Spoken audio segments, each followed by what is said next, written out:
Ada seorang ibu-ibu yang sedang membakar kentang di ladang, namun secara tiba-tiba ia didatangi oleh seorang pria dengan keadaan yang panik. Dan ternyata pria tersebut sedang menjadi buronan oleh dua tentara Nazi. Kemudian pria ini pun bersembunyi di dalam rok wanita tersebut. Dan di saat dua orang pria bersenjata mendatangi si ibu, mereka pun bertanya, "Apakah ibu melihat ada orang yang berlari di sekitar sini?" Lalu ibu itu pun mengatakan bahwa ia melihat pria itu sedang berlari seperti keluar dari neraka. Namun, para tentara tersebut tidak mempercayai perkataan si ibu, dan akhirnya mereka pun mengurungkan niatnya untuk kembali mengejar pria tersebut. Dan pada saat dua pria itu beranjak pergi, ibu ini tiba-tiba malah keenakan, yang ternyata pria di dalam rok ibu ini dia tidak hanya bersembunyi, namun ia malah menikmati lubang si ibu tersebut. Yang tentunya, hai para people, apa kabar kalian semua? Semoga kalian dirahmati Tuhan dan diberi rezeki yang lebih, amin. Balik lagi dengan saya Faizura Hot, saya akan menemani malam kalian dengan film-film permintaan kalian dan intro.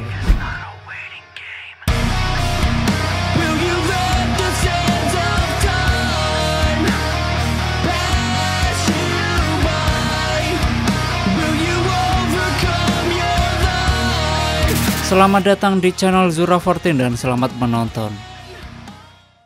Singkat cerita, mereka malah hidup bersama dan sudah dikaruniai seorang anak dari hasil membakar kentang di ladang waktu itu. Dan mereka berdua bernama Joseph dan Anna. Setelah sekian lama berlalu, Joseph ternyata masih menjadi seorang buronan tentara Nazi. Dan ia kabur kembali dengan harus terpaksa melompat ke sebuah danau. Bahkan setelah kejadian itu, Joseph tak pernah terlihat lagi. Orang-orang pun berpikiran kalau ia kabur ke Amerika dan menjadi saudagar kayu di sana. Kemudian tahun yang semakin berjalan, kini Anna menjadi seorang penjual angsa di pasar untuk memenuhi kebutuhan hidupnya. Dan ketika di saat Perang Dunia Pertama dimulai, kini bukan lagi angsa yang dijual oleh Anna, melainkan ia sekarang telah menjual sayur-sayuran. Dan sekarang anak hasil dari hubungan bersama Joseph telah tumbuh besar. Ia diberi nama Agnes. Di sini Agnes sedang menunggu sepupunya yang bernama Jan, yang dipanggil untuk mengikuti tes wajib militer.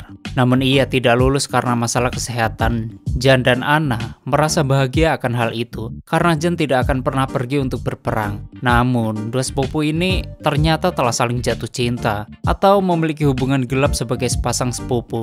Namun karena hal itu sangat bertentangan dengan keluarga mereka. Akhirnya, Agnes harus menikahi seorang guru masak asal Jerman yang bernama Alfred. Namun dikala itu Jan masih mendekati Anna. Cinta mereka tak pernah terpisahkan walau Anna sekarang sudah menikah dengan Alfred. Kemudian waktu pun berlalu, yaitu Agnes kini sedang berada di rumah sakit bersalin untuk melahirkan anaknya. Dan tidak diketahui pasti anak siapa yang dilahirkan oleh Agnes, karena cinta segitiga mereka yang sangat membingungkan. Agnes melahirkan seorang anak yang bernama Oscar. Di hari kelahiran tersebut, Agnes berkata kalau di usia anaknya yang ketiga tahun nanti, Oscar harus bisa memainkan sebuah drum. Waktu pun terus berlalu.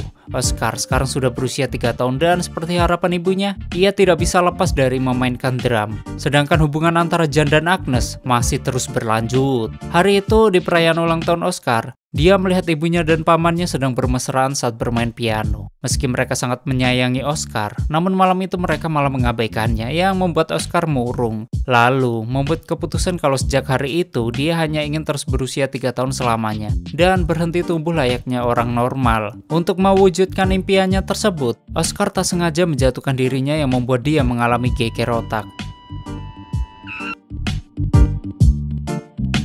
Dan harapan Oscar pun terwujud. Karena akibat geger otak itu ternyata akan menghambat pertumbuhan dan kondisi psikisnya. Bahkan orang tua Oscar harus menuruti semua kemauan sang anak. Namun ketika Oscar merusak drumnya, sang ayah mencoba mengambilnya, lalu berjanji akan menggantinya dengan yang baru. Namun Oscar malah marah dan berteriak sangat keras, bahkan membuat kaca jam dinding di rumahnya pecah. Oscar pun akhirnya menyadari kalau dia memiliki kemampuan super, yaitu teriakan yang dapat memecahkan kaca.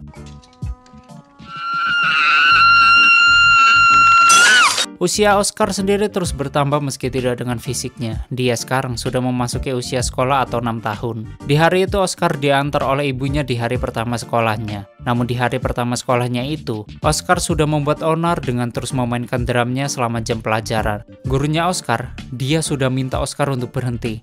Namun dia tetap keras kepala untuk memainkannya dan hal itu membuat sang guru menjadi marah. Lalu mencoba mengambil drum tersebut. Namun apa yang terjadi pemirsa? Oscar malah teriak hardcore.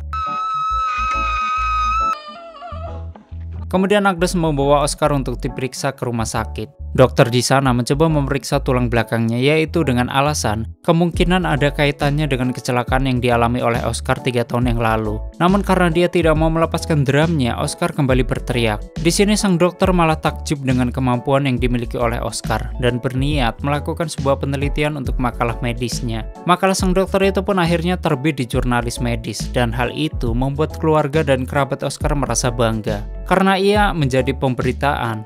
Namun Agnes dan Fred, mereka masih bertikai karena Agnes terus-terusan menyalahkan Alfred perihal menyebabkan kecelakaan anaknya waktu itu, yang akhirnya sekarang telah mempengaruhi kondisi psikisnya Oscar. Bahkan Agnes masih menyalahkan suaminya karena Alfred pada saat itu membiarkan pintu bawah tanah terbuka, dan karena di sekolah Oscar selalu bersikap nakal, Oscar sekarang harus belajar di rumah agar bisa untuk membaca dan menulis. Jadi ia diajari oleh bibinya di sana. Namun seperti biasa, Oscar yang tidak bisa diam, ia malah makin kurang ajar. Bahkan Oscar minta dibacakan sebuah cerita Rasputin. Suatu hari Oscar dihina oleh teman-temannya. Ia membuat drum Oscar menjadi rusak. Dia pun pergi ke kota bersama sang ibu untuk membeli drum baru, sekaligus agar ia bisa memiliki kegiatan lain sehingga tidak menjadi beban lagi. Setelah mengunjungi pamannya yaitu Jan yang bekerja di kantor pos, mereka kemudian mendatangi toko milik Tuan Markus yang sepertinya ia juga tersepona dengan Agnes. Bahkan Markus rela menghadiahi Agnes sebuah topi sutra yang cukup mahal di masa itu.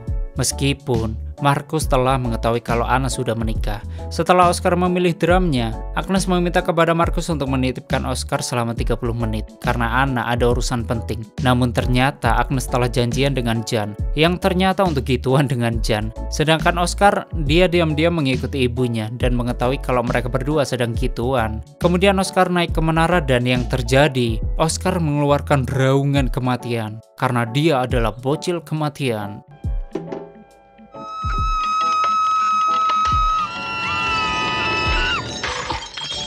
Suatu hari Oscar diajak nonton sebuah pertunjukan sirkus oleh kedua orang tuanya. Di sana ia berkenalan dengan pemain sirkus yang bernama Bapra. Bapra merupakan keturunan langsung dari Pangeran Aguini yang merupakan putra dari Louis ke-14. Bapra juga berhenti tumbuh sama seperti Oscar, dan dia tahu kalau Oscar sengaja melakukannya. Bapra juga bertanya, apakah kau juga seorang seniman? Oscar lalu menunjukkan kemampuannya. Bapra dan rekan-rekan pun sangat takjub dengan kemampuan yang dimiliki oleh Oscar. Bahkan, ia mengajak Oscar untuk bergabung dengan mereka, karena mereka adalah orang-orang yang memiliki keterampilan, dan tidak cocok kalau hanya duduk di bangku penonton. Di hari Minggu, Jan kembali mendatangi rumah Agnes untuk bersilaturahmi. Hari itu, Alfred sedang bersiap pergi ke acara Hitler. Setelah Alfred pergi, Oscar sempat berkata kepada Jan kalau dia dan Jan sama-sama memiliki mata biru, dan sebenarnya ingin berniat memberitahu Oscar kalau dia adalah ayahnya. Sementara Jan dan Agnes selalu bermesraan setiap kali mereka bertemu, termasuk juga hari itu ketika mereka sedang di pantai. Alfred sebenarnya tidak masalah dengan itu, karena Jan dan Agnes memiliki darah garis yang sama, dan itu tidak akan terjadi, pikir Alfred. Meski Alfred sendiri memang tidak pernah terang-terangan mengatakan kalau dia mengetahui hubungan terlarang mereka. Kemudian di sana mereka bertemu dengan seorang pria yang sedang menangkap beberapa belut. Dan hal itu dengan menggunakan umpan kepala hewan yang membuat Agnes jijik dan muntah. Namun Alfred malah tidak peduli dan membantu pria itu, lalu membelinya. Alfred yang seorang koki kemudian langsung memasak belut itu dan memaksa Agnes untuk memakannya dengan alasan belut itu sudah dicuci bersih. Namun di sini Agnes tetap menolak yang membuat Alfred sempat memaksanya. Pertengkaran mereka membuat Oscar pusing dan bersembunyi di dalam lemari. Agnes yang tidak tahan dengan kemarahan Alfred, dia pergi ke kamarnya dan menangis histeris. Bahkan dia pun dihampiri oleh Jan untuk menenangkan sepupunya itu. Kehadiran sang sepupu ternyata berhasil membuat Agnes tenang dan berhenti menangis. Bahkan dia juga memakan masakan Alfred yang tadi. Sejak hari itu Agnes juga mengalami perubahan. Ia merasa bahwa masalah demi masalah terus muncul, dan berkeinginan memilih salah satu di antara dua pria yang selalu mengisi relung hatinya. Agnes pun curhat kepada Tuan Markus. Di dalam hatinya, Agnes jelas lebih memilih sepupunya sendiri. Namun Markus menyarankan untuk lebih memilih Alfred yang adalah orang Jerman. Kalau dia memilih Alfred, keamanan dan masa depan Agnes akan terjamin. Jadi memilih Alfred adalah keputusan yang lebih baik. Atau dia juga bisa memilih Markus yang bersedia menjadi ayah sambung Oscar dan berjanji akan membawa mereka berdua ke London. Namun Agnes tidak berniat sama sekali dengan tawaran itu. Makin hari Agnes semakin stres dan mulai mengalami mengalami depresi. Dia sekarang mulai memakan ikan sarden langsung dari kotaknya tanpa dimasak. Bahkan memakan semua jenis ikan mentah yang membuat Alfred kehabisan cara menenangkannya. Ia pun terpaksa memanggil Anna, yaitu Ibu Agnes. Di sini Agnes berkata kepada ibunya kalau masalah hidupnya terus bertambah dan ia merasa sudah tidak lagi mampu mengatasinya. Rupanya Agnes sekarang sedang mengandung anak keduanya. Namun Agnes sendiri tidak tahu siapa ayah kandungnya tersebut. Hari pun berlalu. Akhirnya Agnes meninggal karena terlalu overdosis memakan makanan ikan mentah. Kepergian Agnes meninggalkan kesedihan yang mendalam bagi orang-orang terdekatnya. Kemudian tentara Nazi semakin beringas dan menumpas semua orang Yahudi di Danzig. 1 September 1939 situasi di Danzig semakin memanas. Hal itu lantaran penembakan seorang tentara Nazi. Nazi melakukan penyerangan ke seluruh kota sebagai bentuk balasan. Kantor pos Polandia tempat Jan bekerja bahkan menjadi salah satu sasaran utama mereka. Sedangkan Jan yang sempat berada di sana akhirnya ditangkap oleh tentara Nazi dan dieksekusi. Sementara Oscar, dia berhasil diselamatkan karena dia merupakan anak Alfred yang merupakan orang Jerman. Suatu hari mertuanya Alfred membawa seorang wanita yang bernama Maria. Maria sendiri, dia masih berusia 16 tahun. Maria dibutuhkan Alfred untuk menjadi seorang pelayan. Dia bertugas untuk mencuci, mengepel, merawat Oscar dan pekerjaan rumah lainnya. Pesona Maria ternyata memikat hati Oscar dan membuatnya jatuh cinta untuk pertama kalinya. Seiring dengan kebersamaan mereka, Oscar menjadi penasaran dengan itunya Maria yang beraroma vanila. Suatu hari, Oscar mencoba memastikan ketika mereka hendak akan berenang di sebuah pantai. Awalnya Maria marah, tapi karena Oscar masih kecil, Maria pun akhirnya memaafkannya. Malam harinya, Alfred akan pergi bekerja yang ditugaskan sebagai sipir penjara Nazi. Dia menitipkan Oscar bersama Maria, namun hal itu justru membuat Oscar sangat senang, karena dia bisa tidur bareng dengan wanita idamannya. Saat Maria sudah berniat tidur, Oscar mengeluarkan bubuk soda kesukaan mereka berdua. Maria pun berebutan soda dengan Oscar. Keesokan harinya, Oscar tidak sengaja mendengar suara gituan yang ternyata ayahnya sedang gituan dengan Maria. Di sini Oscar seketika marah dan langsung mengganggu mereka karena tidak terima kalau Maria gituan dengan ayahnya. Hal itu membuat Alfred sangat marah kepada Oscar. Namun Maria menghentikannya karena menurut Maria, itu merupakan salahnya Alfred yang terlalu berisik. Alfred malah memarahi Maria karena dia selalu meminta lebih kepada Alfred. Alfred meminta Maria kembali bersama teman-temannya yang memiliki kesamaan. Di sini Maria sangat sedih mendengar perkataan Alfred tersebut. Waktu pun terus berlanjut dan akhirnya Maria telah mengandung anaknya Alfred dan sebentar lagi akan melahirkan. Oscar sendiri sangat marah karena dia telah mengandung anaknya Alfred. Singkat cerita, anak Alfred dan Maria pun akhirnya lahir. Hal itu membuat Maria sekarang menjadi nyaman dan menggantikan posisi Agnes. Keluarga besar Alfred menerima Maria dengan baik, kecuali Oscar yang menganggap kalau anak itu adalah anaknya. Oscar juga berkata kalau anak itu ketika sudah berusia 3 tahun, ia harus bisa memainkan drum seperti dirinya. Jika suatu saat anak itu tidak ingin menjadi dewasa, Oscar akan memberikan tutorialnya. Sementara itu, sekarang Barbara menjadi pemain sirkus untuk tentara Nazi. Lalu Oscar mendatangi Barbara. Di sini Barbara memperkenalkan Oscar dengan seorang wanita yang bernama Roswitha. Roswitha berhasil membuat Oscar jatuh cinta dan melupakan Maria. Kemudian, mereka mengajak Oscar untuk bergabung ke dalam sirkus yang untuk tampil menghibur para prajurit Hitler tentunya. Oscar pun menerima tawaran tersebut dan Oscar akan tampil untuk pertama kalinya di Paris. Oscar ikut dalam rombongan turnya Petra. Dan kebersamaan itu ternyata membuat benih-benih cinta di antara Oscar dan Roswitha semakin tumbuh. Dan sekarang mereka pun semakin mesra. Semua pemain sirkus selalu bebas berada di mana tentara Nazi bertugas. Mereka mengikuti semua kegiatan prajurit Hitler tersebut. Di zaman itu peperangan masih terus berlangsung. Bahkan Amerika Serikat berhasil memborbadir Nazi, termasuk kediaman Petra di Paris yang disediakan oleh Hitler. Mereka pun terpaksa meninggalkan lokasi agar tidak menjadi korban serangan bom udara. Namun sayangnya, Roswitha harus binasa saat dia mengambil secangkir kopi. Kejadian tersebut membuat Oscar langsung memutuskan untuk kembali ke rumah Alfred.